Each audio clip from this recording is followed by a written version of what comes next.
महिला आयोगाच्या अध्यक्षा रुपाली चाकणकर यांच्यावर सध्या चहूबाजूंनी टीका होत आहे। पुण्यातील हुंडाबळी केस वैष्णवी हगवणे आत्महत्या प्रकरणात रुपाली चाकणकर यांच्या राजीनाम्याची मागणी होत आहे।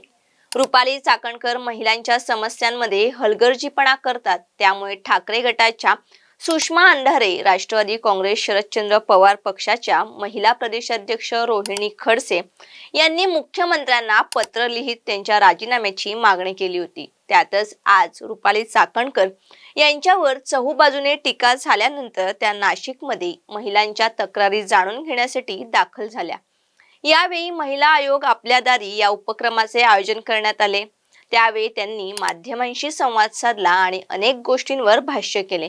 नेमकं त्या काय म्हणाल्या जाणून घेणार आहोत या व्हिडिओच्या माध्यमातून। त्यासाठी व्हिडिओ शेवटपर्यंत नक्की बघा आणि चॅनलवर नवीन असाल तर लगेच सबस्क्राइब करा। नमस्कार, मी धनश्री पाठरी, आपण पाहतात आपले आवडते news portal time Maharashtra. Nashik जिल्हाधिकारी कार्यालयातील नियोजन सभागृहात महिला आयोग आपल्या दारी या उपक्रमाची जनसुनावणी पार पडली। या जनसुनावणीत तक्रारदार किंवा पीडित महिलेला स्थानिक पातळीवर तात्काळ मदत व्हावी, कोणत्याही पीडित महिलेला पूर्व सूचना न देता थेट जनसुनावणीस उपस्थित राहून आपली समस्या लेखी स्वरूपात आयोगापुढे मांडता आली। यावेळी रुपाली चाकणकर यांनी महिलांना उद्देशून अनेक गोष्टी प्रकाशात आणल्या। कार्यक्रमात बोलताना त्या म्हणाल्या की महिलांच्या बाजूने कायदा आहे, अगदी कडक कायदा आहे, पण त्यातून पळवाट काढली जाते। ग्रामीण भागात आजही जन्मदाखल्यात बदल करून बालविवाह केला जातो। आजही आई वडील यात बदल करून घेतात, जन्मदाखल्यात बदल करून बालविवाह केले जातात। हुंडाबळीच्या विरोधात कायदा आहे, पण हा कायदा देखील तोडला जातो। कायदे अस्तित्वात आहेत, जितके ताकदीने पोलीस ते राबवतात तितक्याच ताकदीने ते कायदे तोडले जातात। कामाच्या ठिकाणी होणाऱ्या लैंगिक अत्याचाराविरोधात देखील आवाज उठवला पाहिजे, त्याचा अधिकार आपल्याला आहे।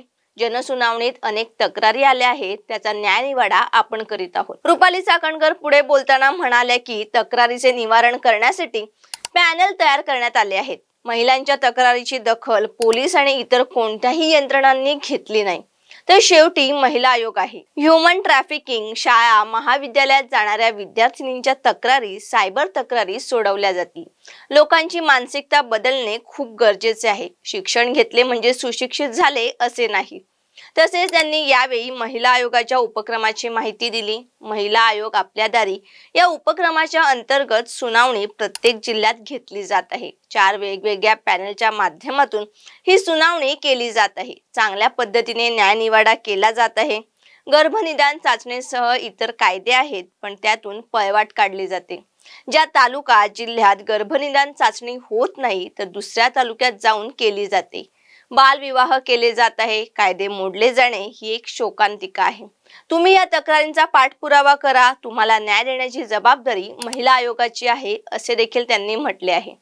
तर नुकताच प्रिया फुके यांनी घेतलेल्या पत्रकार परिषदेत महिला आयोगाने आपल्याला सहकार्य केले नसल्याचे त्यांनी सांगितले होते।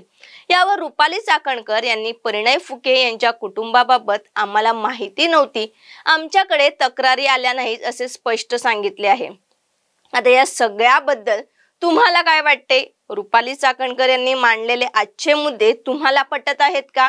त्यावर त्यांनी महिला आयोग अध्यक्षा म्हणून काय ॲक्शन घ्यायला पाहिजे? सध्या राज्यात सुरू असणाऱ्या वैष्णवी हगवणे आत्महत्या प्रकरण, परिणय फुके कुटुंबाबाबत महिला आयोग खरंच दुर्लक्ष करतंय का? याबाबत तुमच्या प्रतिक्रिया आम्हाला कमेंट करून नक्की सांगा आणि अशाच नवनवीन व्हिडिओसाठी आमच्या इन्स्टा, FB आणि YouTube पेजला फॉलो करा आणि व्हिडिओ आवडली असेल तर लाईक करून शेअर करा। धन्यवाद।